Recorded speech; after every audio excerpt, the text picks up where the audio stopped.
thought that Deflategate was over after Tom Brady won his appeal and had his suspension lifted. It is not. Can you tell us where things currently stand 1 year later? Sure, Maggie. So you're right. It's not over, and it won't be over for probably at least 6 months.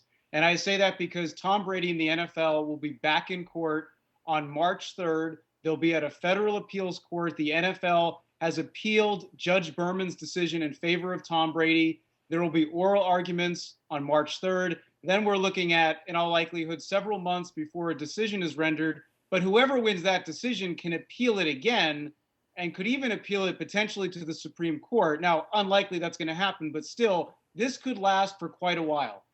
Deflategate is like a horror movie where it just won't die. But looking back over the entirety of the year, Michael, what's the lasting impact that the scandal will have on the NFL? I think, Maggie, the lasting impact this scandal has on the NFL is that it has to reconsider its approach to doing investigations.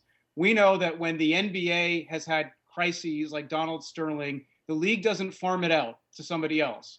It investigates it swiftly through the league office. And I think the NFL made a mistake here. It farmed it out really to Ted Wells and others for over 3 months. There was an investigation where the story just lingered.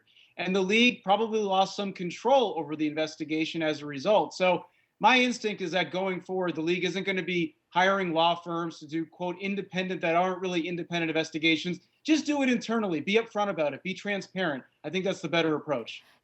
Michael, do you think Deflategate is going to stick more with the NFL and Roger Goodell or with the Patriots, Bill Belichick and Tom Brady?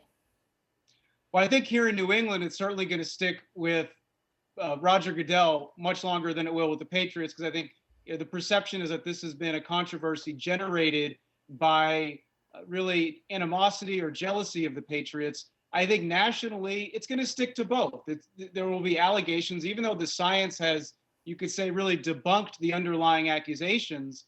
I think many will latch onto them. And I think for both Roger Goodell and Tom Brady, Deflategate will be with them really for the rest of their careers, and maybe to a lesser extent Belichick as well. I guess the final question for you, Michael, is what did we learn from Deflategate? Well, I think we learned that fundamentally an equipment issue can become a massive crisis for a league. And there were a lot of unnecessary errors here where this didn't have to become what it became. They shouldn't have been in federal court. They shouldn't be in federal court again, spending probably, I'm guessing, certainly several million, maybe even over $10 million if you consider everything spent on this really equipment issue. And I think there's an absurdity to it that egos got in the way and perceptions and biases got in the way. This should have never happened. And hopefully going forward, we don't see something like this again.